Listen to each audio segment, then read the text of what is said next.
अस्सलामुअलैकुम my YouTube family, कैसे हैं आप सब लोग। आप सब लोगों को वेलकम टू किचन एक्सप्लोरर। और आज हम बनाने जा रहे हैं आलमंड मिल्क कह लें या आलमंड मिल्क शेक कह लें।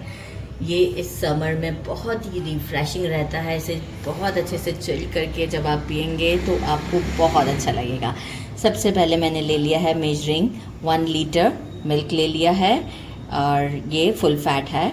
इसे अभी हम बॉईल करेंगे। अभी बस सिर्फ ऐसे ही लिया था, बॉईल नहीं किया है। स्टोव पर ले जाएंगे।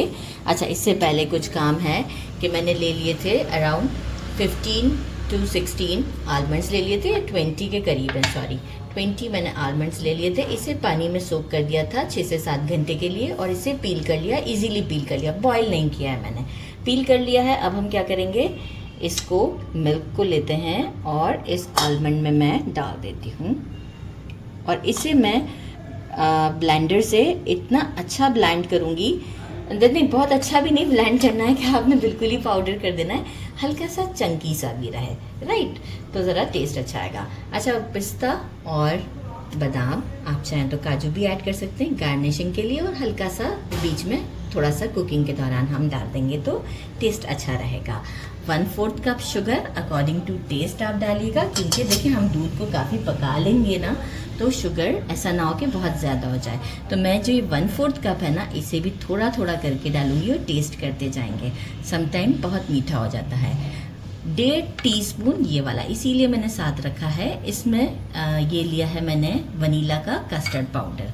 अब मैं क्या करूँगी, इसमें भी ये एक हमारा जो है वो स्पैचुला, सॉरी हमारा ये स्पून एक हम इसमें डाल देते हैं और इसे मिक्स करके इसे भी साइड पे कर देंगे। कोई लम्स नहीं रहने चाहिए, कंप्लीट मिक्स कर दीजिएगा।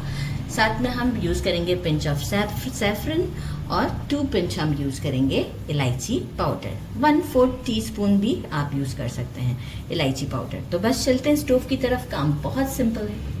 एक बॉयल आ चुका हुआ है और मैं कंटिन्यूस स्टर भी करती जा रही थी ताकि बेस पर ना लगे, लेकिन बेस पर नहीं लगेगा अगर आप फ्लेम को मीडियम टू लो के दरमियान रखेंगे। हाई पर रखेंगे क्योंकि देखिए सुकून से काम कर लें तो ज़्यादा अच्छा है, तो मैं इस तरह रिस्क ही नहीं लेती। इलायची पाउडर ऐड कर देते हैं 1/4 टीस्पून।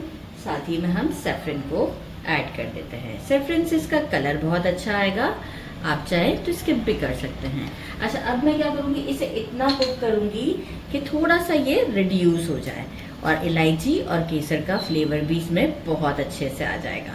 तो अब हम इसे इतना कुक करते हैं 10 से 12 मिनट के लिए, और ताकि थोड़ा सा रिड्यूस होगा मैं आपको शो करूँगी, क्योंकि देखिए हम इसमें कस्टर्ड पाउडर भी ऐड करेंगे, तो ऐसा ना हो कि फिर हम बहुत ही गाढ़ा कर दें। बहुत गाढ़ा भी नहीं अच्छा लगता, ठंडा होता है तो ऑलरेडी कंसिस्टेंसी आ जाती है। तो बस इसे 10 से 12 मिनट के बाद शो करती हूँ।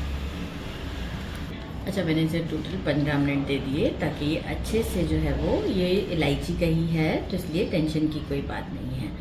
अच्छा, आलमंड का ये देखिए मैंने कितना अच्छा सा इसको, थोड़ा सा मोटा मोटा भी बीच में चंक्स हैं, तो बिल्कुल फाइन पेस्ट नहीं किया है। ये ऐड कर देते हैं, स्लो ही फ्लेम रखेंगे, इसे तकरीबन हम कुक करते हैं।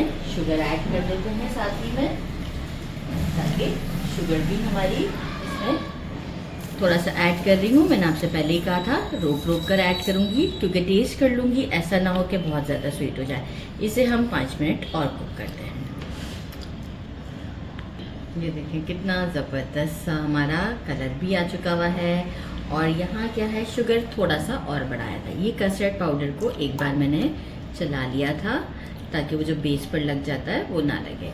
अच्छा, थोड़ा थोड़ा करके ऐड करेंगे। अब थोड़ा सा मैंने फ्लेम को मीडियम पर ले आई हूँ, बहुत गाढ़ा भी नहीं करना है, थोड़ा थोड़ा ऐड करते हैं। लेकिन ये क्वांटिटी बिल्कुल परफेक्ट है तो इसलिए परेशान नहीं होना है, लेकिन एक साथ नहीं डालना है। और हम इसे पूरा डालने के बाद 5 मिनट तक और कुक करते हैं, फिर आपको शो करती हूँ। ये देखिए पूरा डाल दिया, अब 5 मिनट कुक करते हैं, कंटिन्यूस स्टर करते रहना है। देखिए 5 मिनट और कुक कर लिया है। अब बड़ा ही ज़बरदस्त है, क्योंकि देखिए अभी इस वक्त हमें बहुत थिक नहीं करना है, ये ठंडा भी होता है तो भी थिक हो जाता है। थोड़े से बादाम पिस्ते बाकी गार्निशिंग के लिए। बस यहाँ हम कर देंगे स्टोव को बंद, क्योंकि ये बादाम पिस्ते इसी में ही अभी सॉफ्ट हो जाएंगे। तो तो अभी हम इसे बिल्कुल ठंडा करेंगे। मैं रूम टेम्परेचर पर पहले से लेकर आऊँगी, इसके बाद जो है वो मैं इसे फ्रिज में पूरा चिल करती हूँ और फिर मिलते हैं डिश आउट पर। मैंने अच्छे से चिल कर दिया है इसे जग में डालकर, और अब मैं आपको यहाँ पर इसकी कंसिस्टेंसी दिखाऊं। और ये मिट्टी के ग्लास में अगर आप इसे सर्व करेंगे ना, ये चेक करें आप, बिल्कुल परफेक्ट थिकनेस है, ना बहुत ज़्यादा थिक है ना बहुत ज़्यादा थिन है, मतलब बहुत परफेक्ट है। थोड़ा सा गार्निश कर देते हैं। ग्लव्स क्यों पहने हैं? एक्चुअल जो है कुछ और काम कर रही थी, जिसकी वजह से हाथों पे बहुत ज़्यादा कलर लग गया है, इसलिए। तो यहाँ मैं आपको ये सारे ग्लास रेडी करके बताती हूँ। Now it's time to try. आप लोग देखें कितनी अच्छी लग रही है, और इतना चिल है कि क्या बताऊँ मैं आपको। बिस्मिल्लाहिर्रहमानिर्रहीम।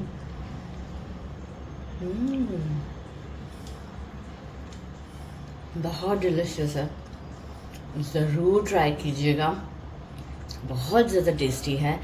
इस समर में तो जितना चिल्ड इसे आप पियेंगे बहुत ज़्यादा आपके लिए यूज़फुल है। ज़रूर ट्राई कीजिएगा। मेरे चैनल को लाइक और सब्सक्राइब करना नहीं भूलिएगा। अपना ख्याल रखिएगा। अल्लाह हाफिज़।